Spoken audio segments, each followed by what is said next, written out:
इदानीं मेक्सिको राज्ये अस्मि, मॉन्टरी इति स्थाने। अत्र कार्यालयस्य कार्यार्थमेव आगतवान्। अत्र हैम्प्टन् इन् बै हिल्टन् इति स्थाने अस्मि अहम्। अत्रैव अहं रात्रौ द्वयं निवासं कृतवान्। अत्र अहम् आगतवान् 26 जनवरी मासस्य 18 दिनाङ्के ह्यः 19 दिनाङ्के कार्यार्थमहं गतवान्। मम उन्नताधिकारी अपि अधिकारिणा सह मम सहकार्यकर्ता अपि आसीत्। ते ताभ्यां सह अहं ह्यः गवर्टिव् कार्यालयं गतवान्। ततः कानिचन मार्गमध्ये अहं चलनचित्रमपि स्वीकृतवान्। तदहं समयानन्तरं दर्शिष्यामि। ह्यस्तनचलनचित्रम्। अत्र हैवेस् सन्ति, पर्वतमध्ये हैवेस्, एतत् सर्वमहं दर्शयिष्यामि।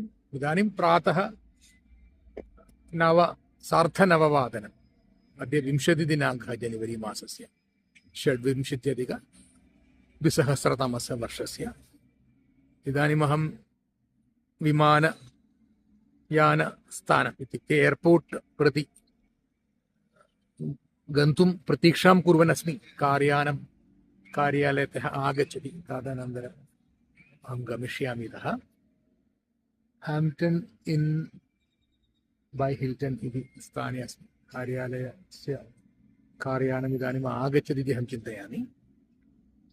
अत्र सम्यक् स्थानमेव, मेक्सिको राज्यं, किन्तु अमेरिकातः अहं सान् फ्रान्सिस्कोतः सान् होसे तः अहम् आगतवान्। ततः डल्लास् प्रति आगतवान्। डल्लास् तः अहं डालस् इति वदति, तदनन्तरं ततः परह्यः एव मॉन्ट्री इति स्थानं प्रति आगतवान्।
Some of the hills, the mountains, those are those are the original city. No, no, there are some private companies that they build like all those houses there, and they sell it to people, you know. But we have Mexico, we have like a program for away from your salary, and all that money goes to like a program that we call Infonavit. So Infonavit is a program that can give you like a house or give you like a credit to buy a house. Yeah, but no, that wasn't the original houses. The original houses are the ones that are in Monterrey downtown. Actually, we call it Barrio Antiguo because it's the old neighborhood. And those houses, they look the same as they were like 100 years ago. So yeah, but like the houses from like the wealthy people, they are over there on the right. So it's like really big houses there, like mansions there. Okay.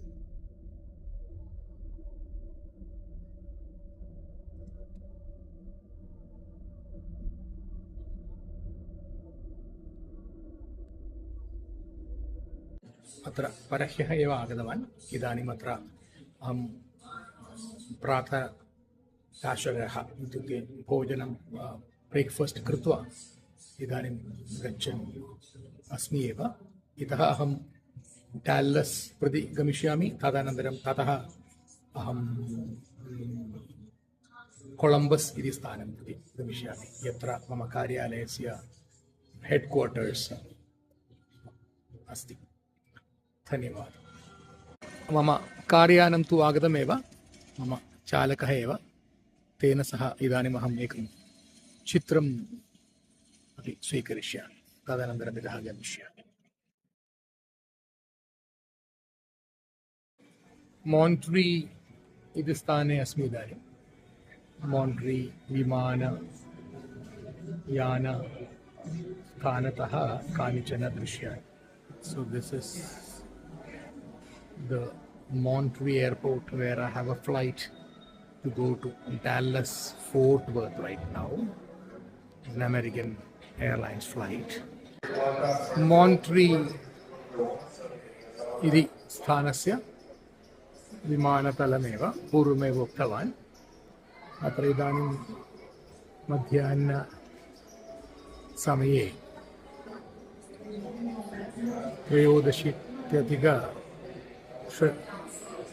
13:26 निमिषानि 13 मध्याह्ने 1:01 मम विमानयानम् अस्ति मोण्टरी मेक्सिकोतः डल्लस् स्थानं प्रति मोण्ट्री airport मध्ये अस्मि कानिचन दृश्यानि अहं दर्शयामि मया सह कार्यकर्तारः द्वयम् आगतवन्तः एव ते तु विमानयानस्य प्रयाणस्य कृते पङ्क्तिमध्ये स्तः सन्ति इदानीम् अहमिदानीं चलनचित्रीकरणं कुर्वन्नस्मि मम विमानयानस्य दृश्यमेतत् गेट् नम्बर् 7 मध्ये अस्ति द्वारसङ्ख्या विमानयानमेव इदानीं प्रतीक्षां कुर्वन्नस्मि अत्र इदानीम् अनौन्स्मेण्ट् भवति अतः मम ध्वनिः सम्यक् रीत्या श्रूयते इति चिन्तयामि किन्तु इदानीं तेषां घोषणानन्तरं मम ध्वनिः सम्यक् श्रूयते इति चिन्तयामि अत्र मोण्ट्री स्थानतः प्रसादः वदन्नस्मि धन्यवादः